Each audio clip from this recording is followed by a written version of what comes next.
another edition of Shed Talk, and the first edition where we're going to be looking at how we're getting on in terms of the breeding. So do we have any eggs?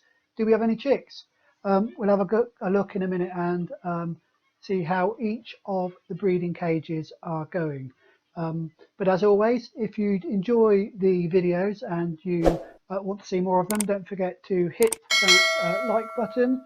Please do subscribe to the channel. I know the number of subscriptions continue going up each month. It's really good news. And of course, if you want early notification of when I upload a brand new video, then don't forget to hit the bell icon. So let's have a look at how we're getting on with the breeding. So as usual, then let's start by looking at cage one, which is my pair one. This is the grey-green cock, which was ranked as my best cock bird in the shed, with a dominant pied sky blue opaline cinnamon hen.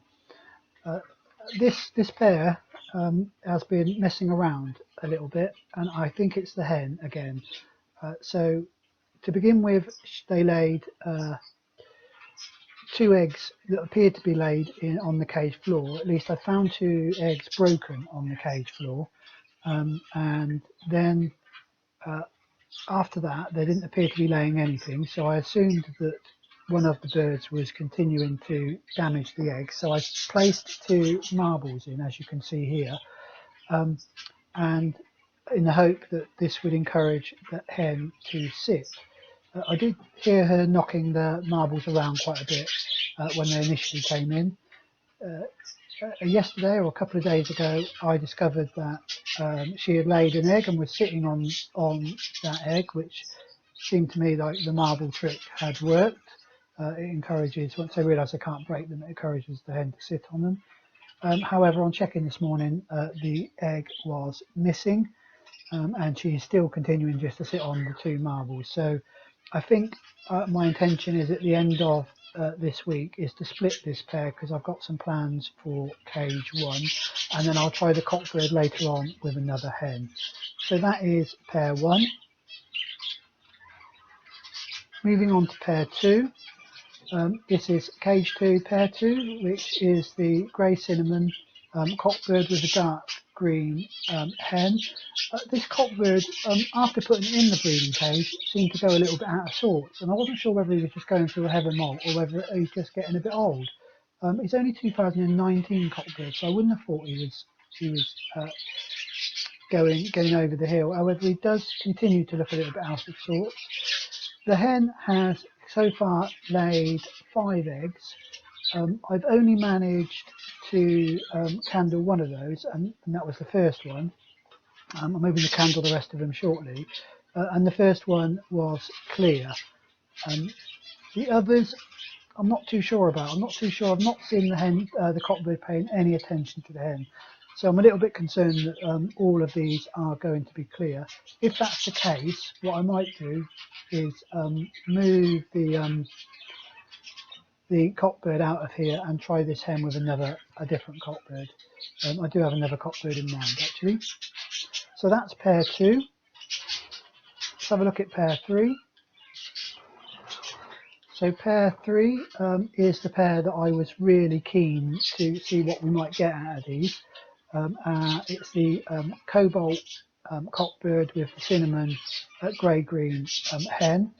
So far laid 6 eggs. First egg was clear, however the second 2 are both full, so I'm hoping we're going to get some more full eggs from this pair, and I look forward to seeing those hatch and see how they develop. Like I say, looks like it's one of those pairs that's really grown on me in terms of how they complement each other, so really am hopeful for this pair that we might get some useful youngsters of them. And that is pair 3. So let's have a look now at pair 4.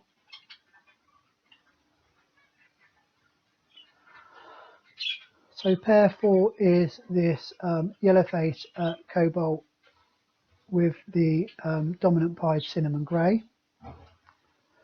This pair has so far also laid 6 eggs. I was a little bit unhappy because the first 3 of those eggs were clear, and I thought I was going to have clear rounds all round for this pair, but however the 4th egg is full, so it looks as if the cockbirds finally worked out what to do, and I'm hoping the last 2 eggs will also be full. So that's pair 4. We'll now move on to pair 5.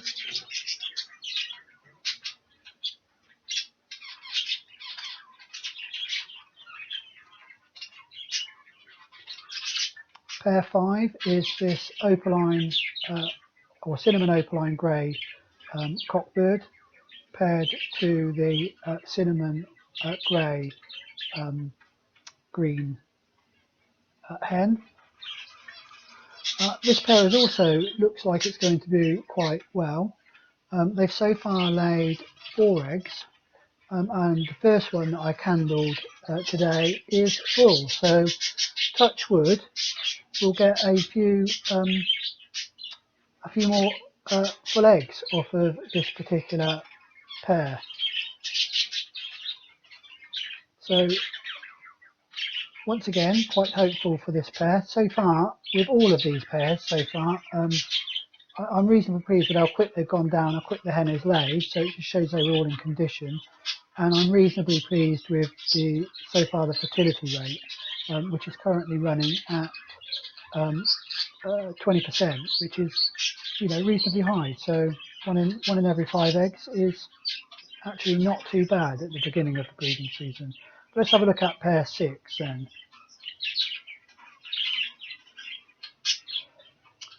So pair 6 so far has laid, pair 6 is my cinnamon light green cockbird with the yellow face cinnamon dominant pied hen.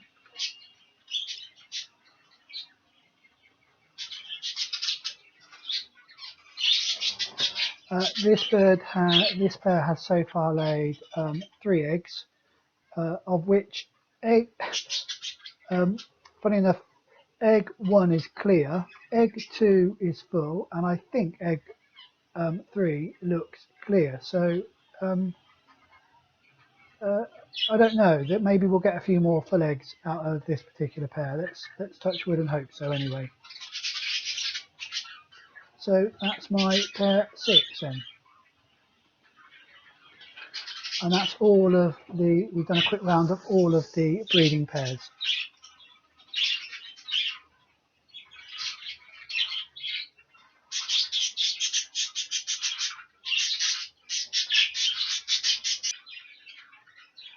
Well, that's just about all we've got time for in this video. It was a very quick run round of the breeding cages, and from my point of view, I'm actually quite happy with how it's going so far.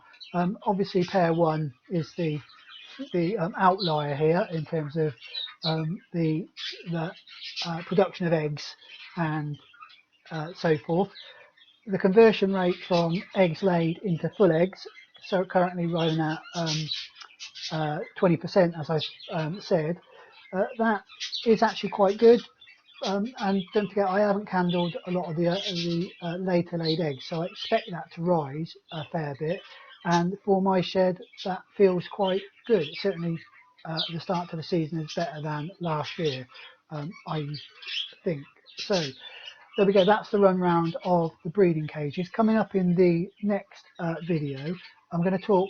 We'll have a general update on the shed, but I'll talk a little bit about outcrosses, because I've recently purchased a couple of 2 or 3 outcrosses to bring into the shed, and I'll talk a little bit about why I purchase outcrosses and how I go about that.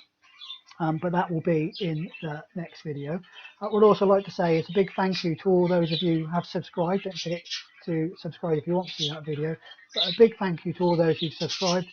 I've actually hit 500 subscribers, which I really never thought I'd do. So it was really pleasing to get that email from YouTube saying that I've now got enough subscribers to fill a jumbo jet. So if ever I have a major win on the lottery, maybe we'll get a jumbo jet and take all those subscribers around. Very unlikely. However, until the next video, please do stay safe and enjoy those birds.